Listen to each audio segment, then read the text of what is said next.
Okay, so we're taking a look at the result of our repair. If I can have you come down here and take a look at underneath some of the shingles here. So the first thing that I want to highlight is the massive amount of mat transfer. You guys saw how careful and slow I went on that unsealing process. That first video was like borderline probably 20 minutes.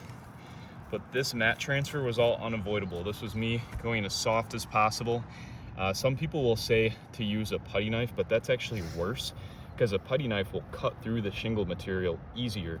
You don't want to cut through the material. You want to break the seal. So anyways, that was the best tool we could have used. You also see though just how bad the mat transfer was throughout. And then you see these nail holes, like for example, so this shingle is low nailed. That nail hole is now exposed. We can't reuse it. It's like a millimeter above the edge of this shingle. So that's a leak risk. You got more mat transfer right there. Mat transfer honestly all the way across. So this shingle already would have been compromised before the actual renailing process, but after the renailing process, there's some creasing. It might be a little bit hard to see in your guys' camera, well, in your guys' screen because of the camera, but there's some creasing there. There's some creasing here. There's a little bit of creasing right here on the edge. So this shingle's definitely compromised. This shingle here, you know, it didn't have to get messed with as much, but you've got these big nail holes that can't really be repaired. You got bad mat transfer right here.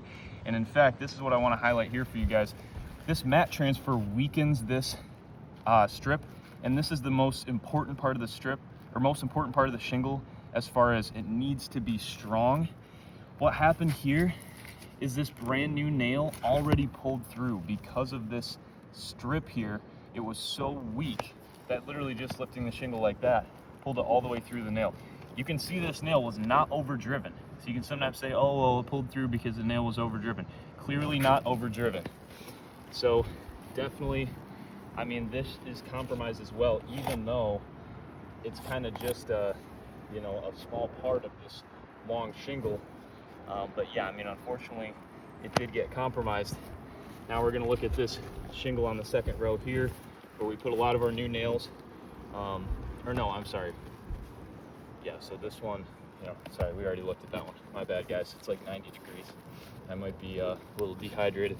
But this shingle above it has some marks on it, some creasing just from being lifted up. And that makes sense because we had to put 6 nails in the shingle below it. So this shingle had to get lifted up quite a bit.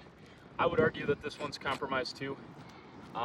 You know, even before we get into this one, I'm not even going to worry about this one. That would be the 4th one that would be compromised. But even if we give this one the benefit of the doubt and say it's good, which I don't know that it's good, but I don't want to make this video 3 hours long. So, but even if you count or discount that one, you already have 3 compromised shingles as a result of 1 repair. Even if these weren't compromised, even if this went perfectly, guys, the shingle's not the right size. So we'd have to find a metric shingle that matches the color exactly. You know, because this, I mean, pan over to the tarp here, you've got tons of shingles damaged under this tarp, and there's a tarp equivalent to this on the front. There's a tarp equivalent to this on the right if you're looking at the front of the house. And so those would all have shingles that don't match. So that's just another issue. But structurally, the repairability is not really possible, just because if you try to repair 1 and you damage 3 in the process, that's going to happen most times. Maybe sometimes you only damage 2, but still, you're repairing 1 shingle, you're damaging 2 more. You're making the roof worse, not better. We need to bring the roof back to the condition it was in before the storm. Doesn't seem to be possible here. And guys, I apologize for that. I know that is not what you guys want to hear, and I really appreciate you hearing us out here and listening. But hopefully we can look at a full replacement in this case, just because of the extenuating number of factors. Discontinuation, metric shingle, you know, color's hard to find, not repairable, showing tons of signs of wear and tear, and the wind damage is on every slope.